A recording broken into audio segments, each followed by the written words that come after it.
Greetings, fellow Tesla enthusiasts.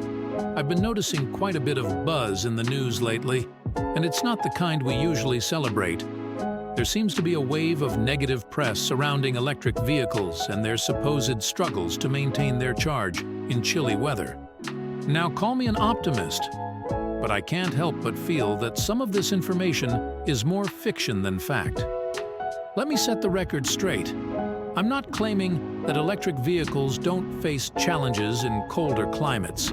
Every vehicle has its quirks, right? But what's bothering me is the growing anti-electric vehicle sentiment that seems to be fueled by sensational headlines, especially with the impending shift away from gas-powered vehicles.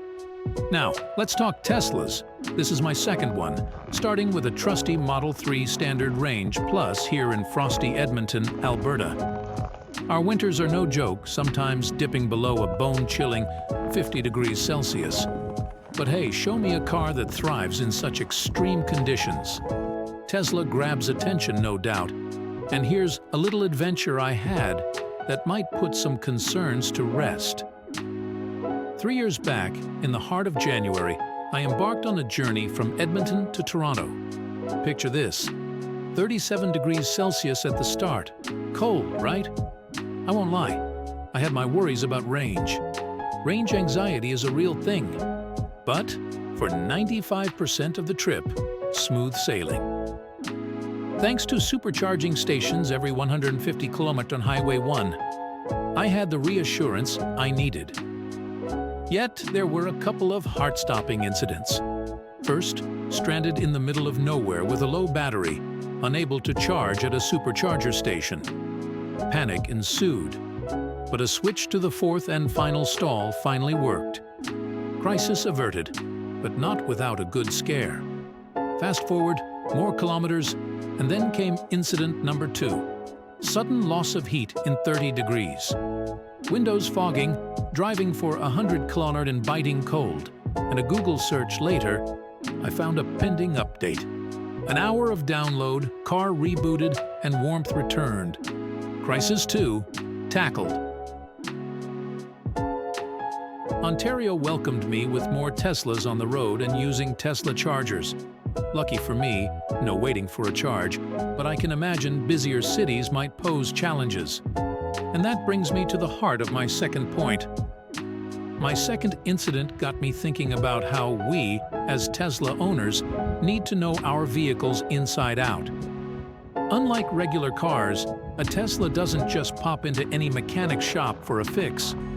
I'm fortunate to have a garage to keep my Model Y connected overnight, ensuring a hearty 80% battery each day. But I get it, not everyone can do that. So, it boils down to personal choices, understanding living conditions, and unique situations. Sure, owning an electric vehicle in winter has its challenges. Is it as practical as a gas vehicle? Maybe not. But with a bit of planning and preparation, your A to B trip is entirely achievable.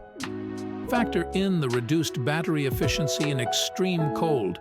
For me, about 40–45% loss at 37 to 45 degrees Celsius. But hey, research pays off, and knowing your EV's limitations is half the battle. And let's not forget, gas vehicles have their winter woes too. How many didn't start at 45 degrees Celsius, needing a tow? Probably more than electric vehicles, even considering the ratio of EVs to traditional ICE vehicles. Most folks I know made it to work just fine in their EVs during those icy temperatures. In a nutshell, having an electric vehicle in winter is not only possible but feasible. Is it as practical as a gas vehicle? Well, maybe not entirely, but with a little foresight, you can ensure your winter journey is smooth. Now, as for my next point, the future of transportation, will EVs be the ultimate solution? I'm not entirely sold on that idea. Still, it's a step in a direction that's challenging corporations to find innovative ways to revamp our transportation system for something better and more eco-friendly than the traditional ICE vehicles we've been stuck with for so long. Let's embrace this wave of transportation advancement. Instead of resisting change, let's become the innovators of new technology, whether it's EVs or something else, that will revolutionize how we travel from point A to point B.